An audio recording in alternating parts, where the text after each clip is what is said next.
Although no description of Tannerman had yet been made public, the McCanns and their group of friends obviously knew of the description. So almost certainly Robert Murat would have known. After all, for several days following Madeleine's disappearance, he spent most of the day in the police station translating for a series of witnesses and talking to the police. I raise the possibility, although I am not saying this is true, that Martin Smith may have secretly been informed of Jane Tanner's description of Tannerman, mainly because, as we've seen, the descriptions of Tannerman and Smithman are so strikingly similar. And again, I am not stating these as known facts, only hypothesizing based on what I know. I have asked Martin Smith in emails twice if he would be interviewed by me on camera to clear up these issues. On the first occasion he declined, and on the second, to date, he has not replied. In fact, I am not aware of any interviews the Smiths have given on camera. Earlier I suggested that the descriptions of both Sagresman and Tannerman could have been based on the same source, namely the oddly dressed Wojciech Krakowski. If in turn Smithman was based on Tannerman, then all three descriptions would turn out to be based on Wojciech Krakowski. Let's look at these descriptions. 1. The face. Sagresman, Caucasian with Latin colouring of medium complexion. Tannerman, dark-skinned individual, couldn't see his face. Smithman, difficult to see his face in the dark, didn't appear to have a beard or moustache. 2. The age. Sagresman, between 35 to 40 years of age. Tannerman, aged 35 to 40. Smithman, Martin Smith says 35 to 40. Peter Smith says about 35, maybe older, while Aoife Smith suggests 20 to 30. 3. Height. Sagresman around 170 to 175 centimetres in height, 5'7" to 5'9". Tannerman about 1.7 metres tall, 5'7". Smithman, Martin and Peter Smith say he was about 1.75 metres to 1.8 metres tall, 5'9" to 5'11". Aoife Smith says 1.7 to 1.75, 5'7" to 5'9". 4. The hair. Sagresman, curly dark brown hair that ran down to the back of his neck and in a ponytail. Tannerman, very dark, thick hair, longer at the back. Smithman, all the Smiths say his hair was brown and shortish. Aoife says his hair colour was light brown, thick and long on top. 5. The jacket. Sagresman, he wore a cream-coloured cloth coat stroke jacket of the same material as his trousers. Tannerman, wearing a dark Duffy type jacket, but not that thick, a sort of anorak of the same material as his trousers. Smithman, the man was wearing a dark jacket. Martin Smith couldn't remember what top the man was wearing when first questioned, but later remembered that he wore a darkish top. 6. The trousers. Sagresman, he wore cloth trousers of the same material as his jacket. Tannerman, he was wearing linen-type chino-style cloth trousers, beige to golden in colour, like quartzite, of the same material as his jacket. Smithman, the man was wearing light-coloured trousers. Aoife Smith says beige in colour, cotton fabric, thicker than linen. Martin Smith says he was wearing cream or beige-coloured cloth trousers in a classic cut. 7. The shoes. Sagresman, his shoes he thinks were dark brown and of the type that needed to be shined or polished, i.e. leather. In his book, Dr. Conchalo Amaral says they were shoes of a classic type. Tannerman, his shoes were dark in colour, classic type. Smithman, no comments made. 8. The build. Sagresman, no comment made. Tannerman, slim physical appearance. Smithman, the Smiths all say average build, except that Martin Smith says he had an average build, a bit on the thin side. 9. Not a tourist. Sagresman, no comment made, but Conchalo Amaral writes in his book, Chapter 3, the stranger did not look like a tourist. Tannerman, by the way he was dressed, he gave her the impression that he was not a tourist, because he was very warmly dressed. Smithman, the man didn't look like a tourist. The Portuguese police report Martin Smith's evidence on this point as follows. Urged, he states that the individual did not appear to be a tourist. He cannot explain this further. It was simply his perception given the individual's clothing. The three descriptions are not exactly the same, but the similarities are obvious.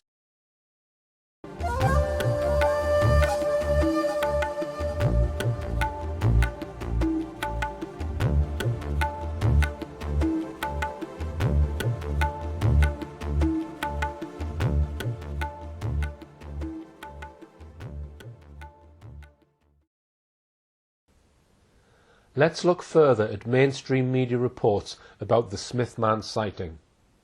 In The Sun, 3rd of January 2008, Mary Smith is asked about the claimed sighting and says, "We didn't think anything of it." But in another paper, the Daily Mail, on the same day, Martin Smith is quoted as saying that his wife, without warning, approached the man with the question, "Oh, is she asleep?" He is said to have ignored her. Mary Smith declined to make a statement to the police confirming her evidence. Moreover, neither Martin Smith nor his two children, who did make police witness statements, referred to this alleged encounter in their statements. So, did Mary Smith not think anything of it? Or did she approach the man and ask him a question? In the same Daily Mail article, far from not thinking anything of it, Martin Smith is quoted as saying, "It was a disturbing encounter." Later in the same report, we get more details. An Irish holidaymaker has spoken publicly for the first time of his disturbing encounter with a man carrying a child wrapped in a blanket on the night Madeleine McCann disappeared. The sighting is strikingly similar to one by a friend of the McCanns, Jane Tanner. In hindsight, the retired Mr. Smith said the man's rude behaviour should have aroused his suspicions. Martin Smith said, "The one thing we noted afterwards was that he gave us no greeting. My wife Mary remembered afterwards that she asked him, 'Oh, is she asleep?'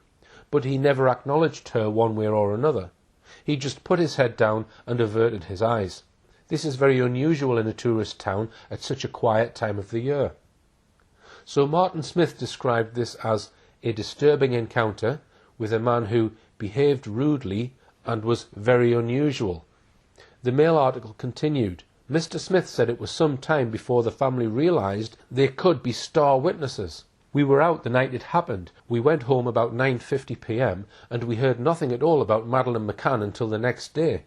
I was taking my son Peter to the airport, and on my way back I heard that a kidnapping happened in the village of Luz.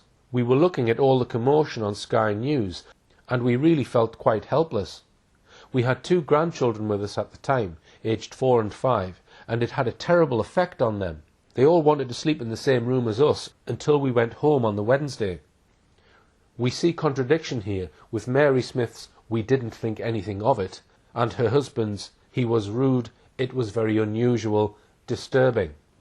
One odd feature of this Daily Mail report was that the child was wrapped in a blanket. One wonders where that came from, as none of the three Smiths who made statements mentioned a blanket. They all insisted she was dressed only in pyjamas. Here is what 3 of the Smiths said in their official witness statements. Aoife Smith said that she didn't see the child's face because she was lying vertically against the man's left shoulder. Peter Smith said the girl was asleep, her eyelids were closed. Martin Smith says the man didn't speak, nor did the child, as she was in a deep sleep. Martin Smith said he put his head down. His son Peter, he did not try to hide his face, nor did he lower his gaze. Another issue is how Martin Smith's memory seemed to improve between making his first statement on the 26th of May 2007 and a second one in January 2008. In May 2007, the police asked him to describe what the man was wearing. In a statement he signed, he wrote, "He did not notice the body clothing and cannot describe the colour or fashion of the same." By January, 8 months later, he was able to say the man was wearing beige trousers and darkish top, maybe a jacket or blazer. To our knowledge, neither Martin Smith nor his two children in May 2007 could remember what the man was wearing above his waist. Peter Smith said that he also does not remember the clothing the individual wore or his shoes. His younger sister, Aoife Smith, said that she did not see what he was wearing above his trousers, as the child covered him almost completely at the top. So it is interesting that Martin Smith claimed over 8 months later that the man was wearing a darkish top, maybe a jacket or blazer. I'm now going to look at the extraordinary claim made by Martin Smith over 4 months after he first reported his sighting. On the 20th of September, he phoned Leicestershire Police. This time he made the claim that the man he had seen over 4 months ago may have been Jerry McCann. Let's see how this development came about. Why did he think this? because, he said, he had seen Jerry McCann on his return to England on the 9th of September on a TV news bulletin, walking down the steps of his plane carrying his son Sean on his left shoulder. And how did that enable him to say it was Jerry McCann that he saw back on the 3rd of May? Gonçalo Amaral supplies an answer in his book. It was, quote, that way of carrying his child, that way of walking.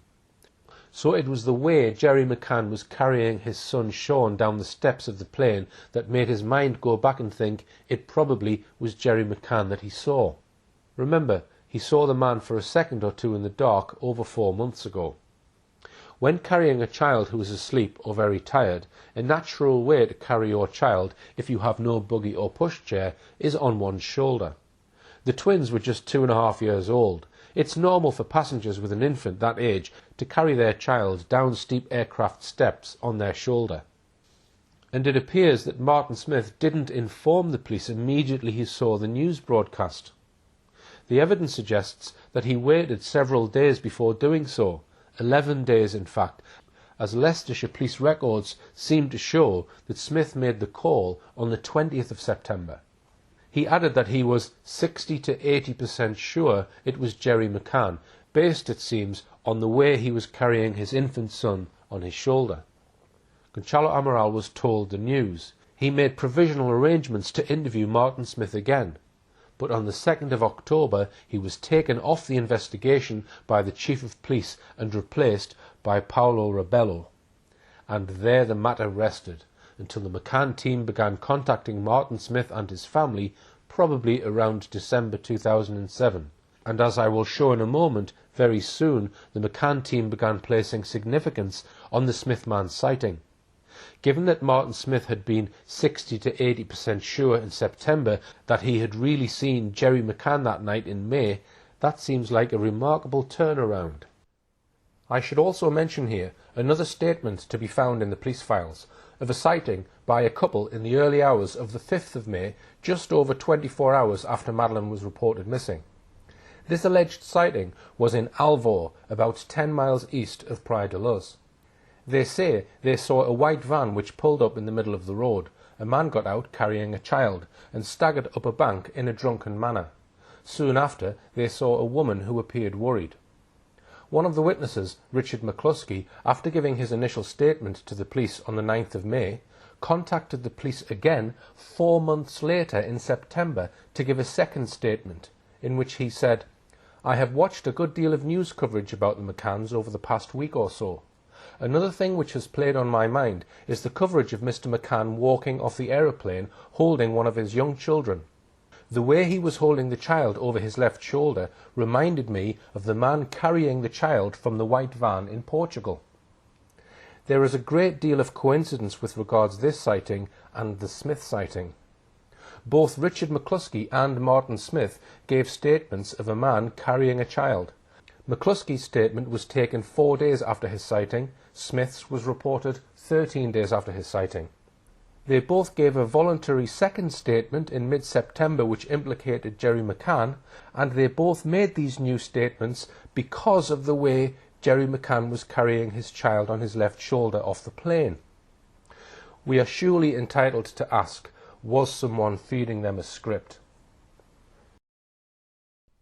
I will mention here that I am aware that a significant number of people believe that Smith man was indeed Jerry McCann, and you are perhaps wondering why I am not making more of this possibility. Well, I don't rule that out. But bear in mind the Smith sighting is extremely similar to the very suspect Tanner sighting. I have also seen evidence which suggests to me that Madeleine may have died on or around the 29th of April. If this is true, it is unlikely that Jerry McCann 4 days later would walk down a public street with his daughter's corpse for everyone to see. I hope to highlight this evidence in another film. Before I move on, I just want to deal with one report that surfaced in the Daily Mirror on the 16th of October 2013. Just 2 days after the BBC Crime Watch McCann special, which I am going to examine later on, it claimed that Martin Smith had tried to talk to the Portuguese police early on, but that they were not interested in his sighting. The report included several quotes from Martin Smith. Here are some extracts from the Mirror's report. A key witness in the Madeleine McCann case claimed yesterday that Portuguese police failed to take his evidence seriously. Mr. Smith, a former Unilever executive, made a statement along with his wife Mary, daughter Aoife and son Peter soon after Madeleine vanished on the 3rd of May 2007.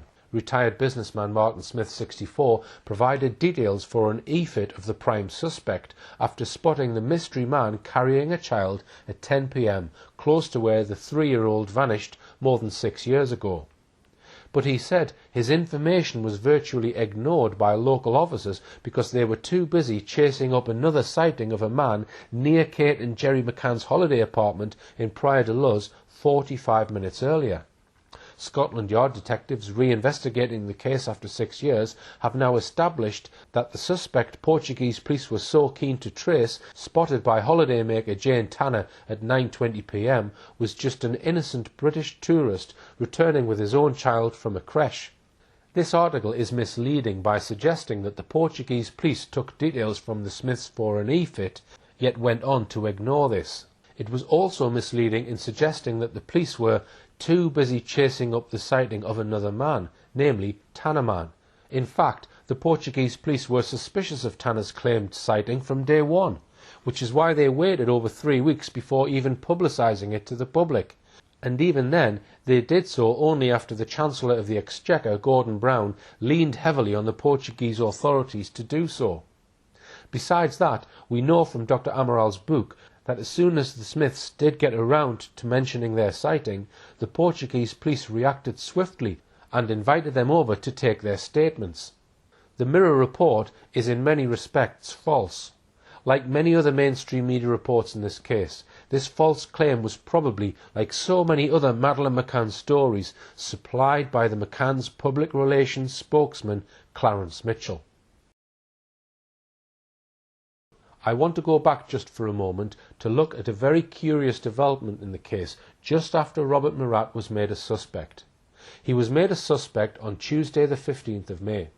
Within 24 hours of Murat being named as the chief suspect, 3 separate members of the McCann's group of friends, the Tapas 7, Rachel Oldfield, Russell O'Brien and Fiona Payne, all made separate statements to the Portuguese police claiming they had seen Robert Murat in the vicinity of the Ocean Club around the time Madeleine disappeared.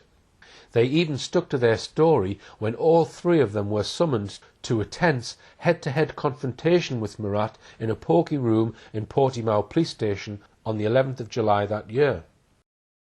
Taken together with a 4th Tapas 7 member, Jane Tanner, having also claimed to be sure that it was Robert Murat she'd seen carrying a child away from the McCann's apartment on the 3rd of May.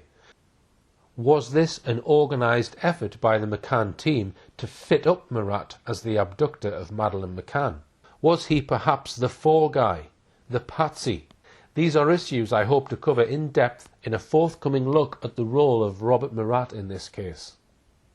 I'm going to conclude my analysis of Smithman with a look at how the McCann team came to bring great significance to the Irish family's sighting, as we'll see from quite early on. And then I'll finish off with an in-depth look at how the BBC Crime Watch team back in October 2013 suddenly rescued this sighting from complete obscurity and helped DCI Andy Redwood to make Smithman Scotland Yard's #1 suspect. It is an extraordinary story. So far, the Smithman sighting has gone through what I might call 3 phases. Phase 1, from the 3rd to the 15th of May 2007, an unreported sighting. The Smiths claimed to have seen a man carrying a child, but did not report it. Phase 2, from the 16th of May to the 20th of September 2007. A reported sighting. The Smiths report what they say they saw, and the Portuguese police interview 3 members of the Smith family. Phase 3, from the 20th of September to December 2007. Could it be Jerry McCann?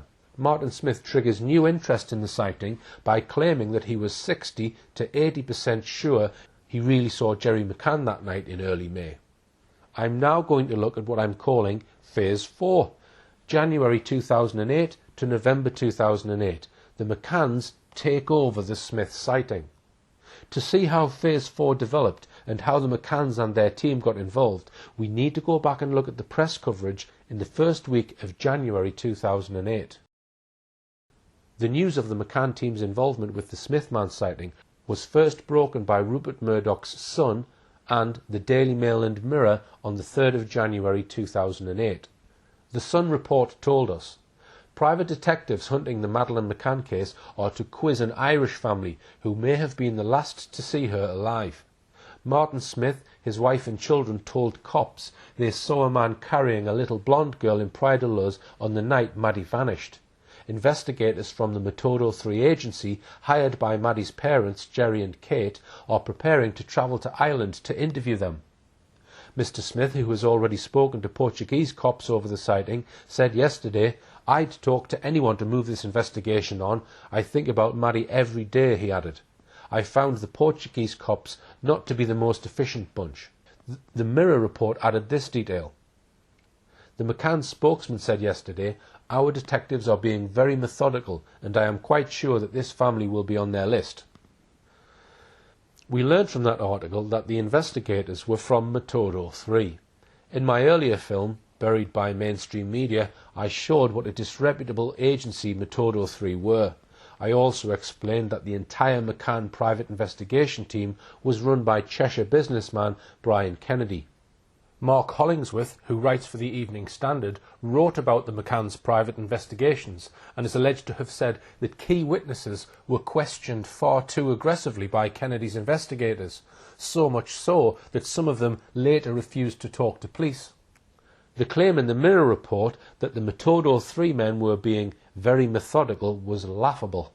This was the outfit whose boss, Francisco Marco, had lied by boasting that Madeleine was alive and that his men knew where she was and were closing in on the kidnappers, and finally promised that Maddie would be home by Christmas. By the end of the month, Brian Kennedy had indeed made contact with the Smiths because of a letter sent on the 30th of January by Detective Sergeant Liam Hogan of the Garda Detective Branch in Drogheda to the Portuguese police. Hogan wrote, "He has been contacted by numerous tabloid press looking for stories. He has been contacted by Mr. Brian Kennedy, who is supporting the McCann family, to take part in a photo fit exercise." He added, "I do not believe that Martin Smith is courting the press. In my view, he is a genuine person. He is known locally and is a very decent person." What happened next in this story is shrouded in mystery. Martin Smith, to our knowledge, has said nothing publicly about it. The McCann team have said almost nothing. Most of what we know comes from a former top MI5 man. What we can distill from what little we know is the following. In April 2008, a company called Oakley International, headed by fraudster Kevin Halligan, took over most of the McCann team investigation from Metodo 3. After working for the McCanns for barely 4 months and pocketing nearly £600,000 for his work for the team, Halligan went on the run from the police until October 2009, when he was finally run to ground in a £700 a night Oxfordshire hotel and taken to Belmarsh top security prison to await extradition to the US on a $2 million fraud charge. He was found guilty and served over 4 years in prison. Halligan employed as his right-hand man a man from Bury, Lancashire, called Henry Exton. Exton was the former head of MI5's covert intelligence unit, but fell from grace when he got a criminal record for stealing a bottle of perfume from Manchester Airport. The Sunday Times recently told us that Henry Exton, sometime during 2008, maybe together with others, visited the Smiths. We don't know where or when this mysterious meeting took place, but doing the best we can place the visit at some time between April and October 2008, most probably in the spring. What we also know on the record from him and the McCanns is that during this period he produced 2 e-fits. These were the ones shown on BBC Crime Watch in October 2013 and were then described as the central focus of the Scotland Yard investigation. Henry Exton, the McCanns, and now Scotland Yard are all united behind the claim that the Smith family produced these 2 e-fits. I am sceptical of this, and in a moment I will explain why. But first, let's move to what I am calling Phase 5 of the Smith sighting. January to May 2009, Smith Man features in a pro-McCann documentary. Shortly after Kevin Halligan and his team were sacked in disgrace by the McCann team, Brian Kennedy appointed local man and former Detective Inspector Dave Edgar to lead the investigation. This was around November 2008. Some weeks later, another retired police officer, former Detective Sergeant Arthur Cowley, who lived in a cottage high up on Halkin Mount in Wales, was appointed to join him. Ostensibly, these two men were appointed to look for Madeleine.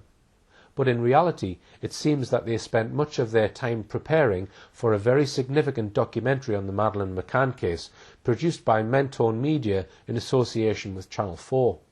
It was this documentary that the McCanns used to promote their suggestion that Jane Tanner's Tanner Man and the Smith family's Smith Man might be the very same person. How likely was it that a man seen with an abducted child by Jane Tanner at 9:15 p.m. could be seen 45 minutes later, less than half a mile away, still carrying the abducted child? Not only were Tanner Man and Smith Man linked in the documentary, there were two separate discussions in the film about this possibility. During the documentary, 3 other sightings of suspicious-looking men were also discussed, as well as Tanner Man and Smith Man. The most likely sighting of Madeleine and her abductor was by Jane Tanner, a friend of the McCanns. In the files, Kate believes another witness statement from an Irish family describes a very similar sighting to Jane's, less than a mile from the McCann's apartment. The reason why this is significant is both sightings were given independently. So when this family gave their statement, they weren't aware of Jane's description, and there's actually quite a lot of similarities. And it does beg the question, I mean, how many people carry the children on a cold night not covered, you know, nothing on their arms or their feet, no blanket? Now, either there's been 2 people carrying children in that way who haven't come forward to eliminate themselves, or potentially they're related. But you think that child is Madeleine? I think there's a good chance it could be Madeleine. Certainly the description there sounds to me like Madeleine. Kate and the Find Madeleine campaign coordinator travel to the search team's offices. They want to discuss the details of the upcoming reconstructions and 3 potentially key witness statements that all tell of a man hanging around the McCann's apartment in the days leading up to May the 3rd, 2007.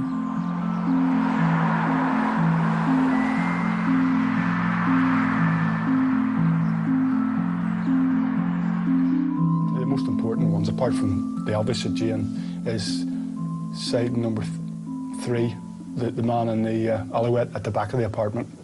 Number 3 is definitely a very important sighting because it links them. The investigators have examined the statements from the 3 different witnesses and are now convinced that prior to Madeleine's abduction, the McCanns were being watched. The team hope this new information will give them the breakthrough they need. You'd think it's got to be the same person, wouldn't you, really? And all 3 say that he was watching the apartment. Yeah. We're here to discuss the pending reconstruction that we want done. So basically it looks like we've got 5 sightings really, 2 a man with a child and 3 just a suspicious individual. Yeah. At the beginning of this discussion, Kate McCann introduces a very important idea. She says both sightings were given independently. But what did Gonçalo Amaral say in his book? The Smiths learn that, according to Jane Tanner's statements, Murat is definitely the man encountered on the night of the abduction. Mr. Smith then gets in touch with the Irish police to relate what he saw on the night of May the 3rd. Were they working from the same script? Let's now look at the second time Smith Man comes up in this documentary. It is possible that Jane Tanner is not the only person who saw Madeleine being carried away by the abductor.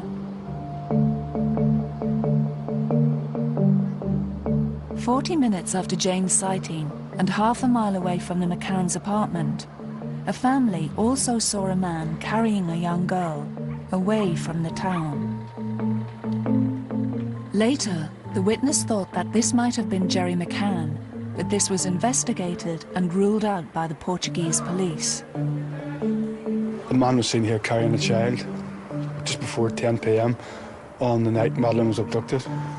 When the man saw the family, he appeared furtive and veered off to one side and carried on walking. But obviously anyone carrying a child at night, it's really important. We need to find out who this person was. I was with my family. We'd been out for the night and we were walking up this street when I saw a man and he was carrying a child. I thought they were father and daughter, so I wasn't so suspicious. The girl was about 4. She looked like my granddaughter, blonde hair, pale white skin, typically British. The man didn't look like a tourist. I can't explain why. It was probably from his clothes. Someone knows the information, and someone knows who took Madeleine, and someone knows where she is. Let's get moving. Let's get the phone ringing. The first thing to note about this statement is Dave Edgar's spin on what the Smith family say about their sightings. He says the man appeared furtive and veered off to one side. To our knowledge, the Smiths in their statements do not say he appeared furtive, nor veered off to one side. He appears to have misled the viewers. Secondly, the family witness statement that is read out by the narrator is not a direct reading from Martin Smith's statement. It is selective and edited. Third, despite Martin Smith's statement back in September 2007 to claim that Jerry McCann was probably the man he'd seen on that dark night in May, this is now curtly dismissed by the narrator, who says the witness thought that this might have been Jerry McCann, but this was investigated and ruled out by the Portuguese police. The EFITs said to have been created by the Smiths during 2008 were not shown in this documentary. Why not? If the McCann team believed that these EFITs were drawn up by the Smiths, as they had apparently been told by ex-MI5 investigator Henry Exton, why were they not shown to all the viewers back in May 2009?